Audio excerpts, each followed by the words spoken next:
સુરત જિલ્લા પંચાયત વિભાગમાં છેલ્લા 12 થી 18 વર્ષથી ફરજ બજાવતા કોન્ટ્રાક્ટર હેઠળના કર્મચારીઓને અચાનક જ છૂટા કરી દેવાતા તેઓએ વિરોધ કર્યો હતો અને હવે આ ઉંમરે ક્યાં નવી નોકરી શોધવા જઈશું તેમ તેને કહ્યું છે। સુરત જિલ્લા પંચાયત વિભાગમાં ફરજ બજાવતા 50 થી પણ વધુ લોકોને છૂટા કરાતા તે વિરોધ કર્યો હતો।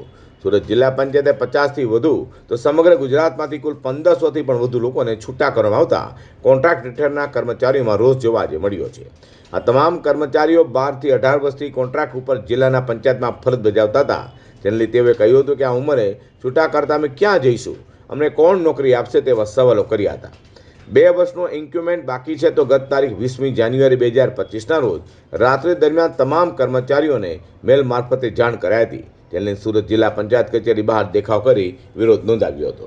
કારણ છે હું સુરત જિલ્લા પંચાયતમાં પંચાયત કોઓર્ડિનેટર તરીકે કામ કરું છું।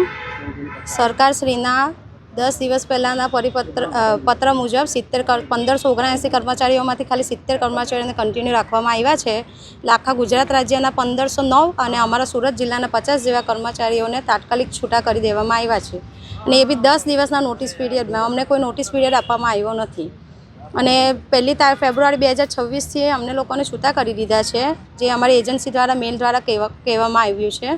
અને આ અમારા બધા જે કર્મચારીઓ છે 10, 12, 15, 18 આ રીતના જ્યારથી પ્રોજેક્ટ ચાલુ થયો ત્યારથી જોડાયેલા છે।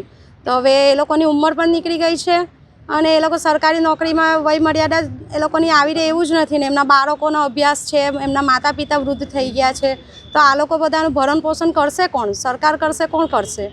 તો અમારી ખાતર એટલું નિવેદન છે સરકારને કે ભાઈ અમને જોબમાં કન્ટિન્યુ રાખો, કારણ કે સરકારશ્રીની તમામ યોજના અમારા ટેકનિકલ સ્ટાફ દ્વારા જ કરવામાં આવી રહી છે।